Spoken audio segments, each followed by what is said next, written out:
Goal setting is nothing new, right? We do it year on year. So, what are your generally? What do you feel about goal setting? We have a poll Every on year, that. sorry, We have you a had a poll poll. later, Okay, yes. I'm later. So, is it a like a excited, happy feeling, or yeah, same old, same every year? I'll tell you my own personal experience with goals. I can see you fly. Okay. So I have had a few staff in the past who have said, okay, what are my goals? Okay. I've also had a few people saying, can you give me a template so I can go and update my goals? So a lot of times and you're all managers, you're going to have 10, 12 people under you waiting to set their goals. Right? So a lot of times people think that the goal setting exercise or responsibility is the manager's responsibility. And it's not really just a manager's responsibility, because when you set a goal, you set it with you. It's a conversation that you have with your people. Right? So they also need to understand the goal. So I think this whole workshop that you will have will hopefully it'll be an interactive one, and you can share the things that you know, the pain that you feel, and also how can you as managers facilitate this whole goal setting process with your people, and in the process also be able to think of how you can set your own goals. Though it seems like a beginning of the year activity, right? It's actually a very crucial activity because it sets the stage for how this year is going to look like. And that's why it's taken us till Feb even to get the scorecards for the bank. Anyone listen to Piyush yesterday? Take an effort. I'm sure it will be recorded. So I think these are the things that I will request you all as employees of DBS. If you haven't managed to view it then, go back and catch the video later, so you at least know what. It's always good to see what your CEO says. What is the plan for the business? How is the outlook looking for the bank? How did that then decide what are our long-term goals, what are the short-term goals? And if we understand that, we will better align our own goals, our own workplace goals to the bank's goals. Okay, of course, we'll have our own personal goals as well. So without getting too much into details about goal setting, I just want to share some of my thoughts on goal setting. And this here is not my medical report, though my medical report is probably something like this. But it's like a medical report, okay? So how many of you all do health screening? And are you eagerly waiting for your health report when you get? No. And then you see red mark and you know, yeah, something wrong. And then when you see the all black and you say, oh, I think I'm in good shape. And so when you have a health report, when you do go for a health screening, how many of you have gone for a health screening ever? Yeah. Here. No? Yeah. Silence. Everyone's gone for a health screening? Yes. Must go. Maybe you're so fit. So do you say you want to improve my health, or do you say I want to, let's say, I want to improve my cholesterol level, or I want to reduce my LDL, or I want to improve my blood sugar? What's the intent behind? Anyone?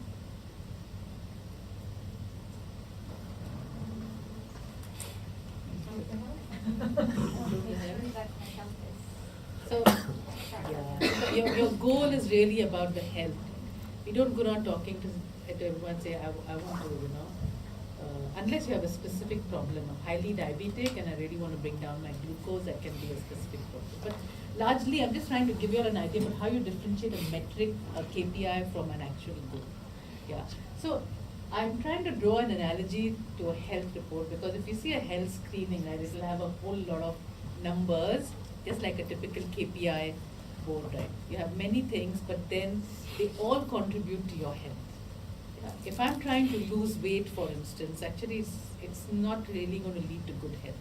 But if my goal is to lose weight and I starve myself and I lose weight, then I've met my goal. Maybe it's a short-term goal. But in the long term, I can't sustain it because I'm going to affect my health. So a typical doctor, when they look at the overall health, they probably, maybe losing weight could be one activity that you have to do to get healthy. But it cannot just become your main goal. So there are many, many things that go into good health.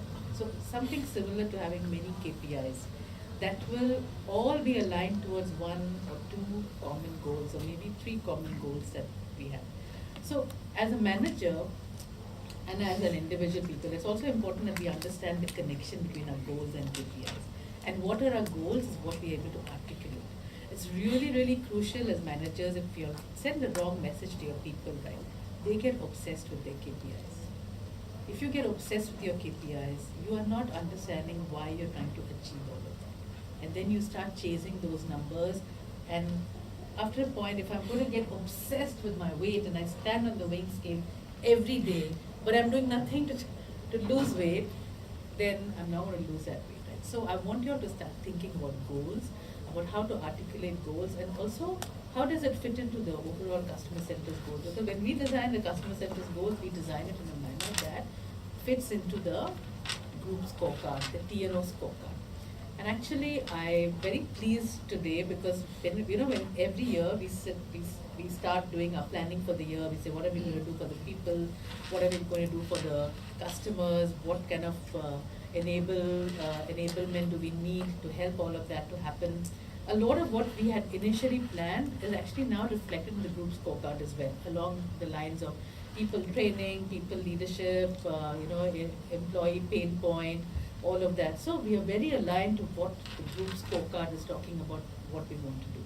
So how do we then cascade that same message right down to you? So this is just something for you all to think through, that when you set goals, if you are a manager and if someone asks you, Nisa, what do you do in the customer center? We can have two kinds of answers. You can say, I'm a TM, and the other person may have no clue what a TM means, because some of the jargon that we use in the customer center is known only to us. Or you could say, I'm a manager in a customer center, or I help deliver service to my customers. So what is it that we are trying to do? So if every CSO is able to articulate what they're trying to do and how they contribute to the overall goals, they will better understand why those KPIs are important. So as a CSO, if I feel valued that what I'm doing really matters, I will be more inclined to doing what I'm doing. But if I feel that, I just have to meet so many KPIs, then I'm just going to obsess over the KPIs. And today, if let's say one of the metrics is a little off, there's a red circle there, it may not mean that I'm in poor health. I might still be in good health, but maybe there's one area which I'm weak, which I need to focus more to bring up. It's an indicator to tell me, but if I have everything red, then sure, I have a problem. Or if something is so off the chart, and that seems like, hey, I need to watch that particular area. There might be a lot of things that I'm doing in my natural course of the day. Maybe I'm eating right and all of that, and that's kind of taking care of a lot of the metrics. But there may be something that I'm not doing well or not doing enough, which is causing one metric to go a little off. Maybe my metrics were fine till I was 40. And so I could be a CSO who always met my KPIs, but suddenly I'm not able to meet. Then who do I blame? So I'm trying to draw an analogy of health. Maybe as you grow older, your metabolism slows down, and there's some things like, actually till last year I had no reds. And this year when I took a medical, I'm borderline glucose, like a pre-diabetic, and that gave me a scare. But if I don't do anything, and I just keep complaining that, that is red, nothing going to change. But I need to make a conscious decision now to not eat certain kinds of food or to exercise more, and then, I go back and take a look at that metric. So a lot of our goal setting is very similar. Just because we have a whole list of things to do shouldn't scare us. There are some things that it's like a strong arm, you're doing well already, you just need to continue doing that. Some maybe the circumstances have changed, and hence you need to relook at how you're going to do something. So every year, like Vivian mentioned, every year is an opportunity for us to relook at, hey, I might be doing the same job, but can I do it differently? Can I do it smarter? Can I do something better? Can I do something more creative, or maybe can I learn a new skill while I'm trying to maybe manage my time better? So don't treat it like, yeah, another year, another same old, and then let's just continue. So that's the whole reason of having this little exercise. Okay. So I'm not going to talk too much. I'm just going to leave you with a few thoughts. I want you all to read this when you all have time, because this year we want to really build on collaboration. I've put the link here. It's actually Thrive. Ariana Huffington had come to speak to us. Anybody knows who Ariana Huffington is? Huffington Post. Okay. Oh my. Go to Thrive Global, or just Google 10 life lessons learned through sport. I thought this is when I read this article, I found it very relevant in a big way. Who plays sport here? Team sport? Or any sport? Last time, Never mind, last time. What sport? soccer. Soccer. Then? Basketball. Basketball. I think you should all play some sport. Kenneth. I saw him. Yeah. Kenneth, what? Hockey. Hockey. Volleyball. Volleyball. Anyone else? Yes, Sajid. Sailing. So team sport teaches you a few things about teamwork, right? and a lot of these, I think anyone who's playing sport can relate to this. I won't go, the article is a very easily explained article, but I just attempt key thing that says, persistence may not predict success, but giving up guarantees failure. I think that's a very powerful one. You might keep trying something, you may not necessarily achieve it, but if you don't try at all, you never know. You're never going to achieve. Commitment, I think there's something that we have to commit to something so that we can focus, our efforts are focused. Integrity is everything, I think I don't need to belabor. I like this, attitude is contagious, be careful what you say. So you're going to have a lot of naysayers, you're going to have a lot of positive people around. It's really up to you to pick up what is it that you want to embrace as your attitude. Teamwork. So there are those who are organized into teams, and then there are teams of people. So which one do you want to be? What's the real essence of team? Do we just organize ourselves like, we are teams, or we are really teams of people who want to do some work together? Trust is must, accountability. What you put in, you sow. You put in so much effort, you get so much result. If you put in no effort but you expect big results, that's a bit unrealistic. Patience, passion, and fun. I think this is also part of our pride values, so it's quite on that. So read this article, and why I'm saying this is I think as a team, I'm also hoping for us to do a lot more teamwork this year, a lot more collaboration. I want you all to think like you all are business owners.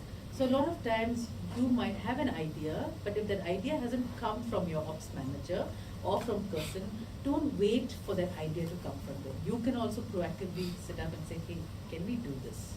Yeah. For example, right now our service levels are good and we actually have capacity to do things. So don't squander that avail time. If you think, hey, I have some time, but maybe I want to just meet with my people and do something, don't wait to say that nobody has allocated that time to me, or WFM has not released the people. You can also proactively raise your hand and say, can we do this?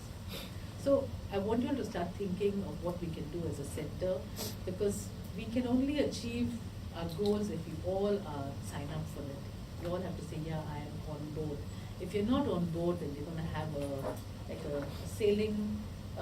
One part of them decided, I'm going to chill. I'm not on board this whole expedition. I think you'll be a little rudderless. You might probably go all over the place. Yeah. So I hope that this session is something that you can take some learning, and let's commit to working together as one team. You all look so serious that I'm just thinking that, I've just announced like really bad news to you all. Okay, I won't talk anymore. I think it's my voice that's putting.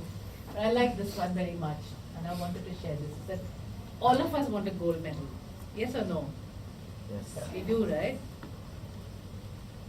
If you want to train like an Olympian, if you want a gold medal, you need to be totally focused.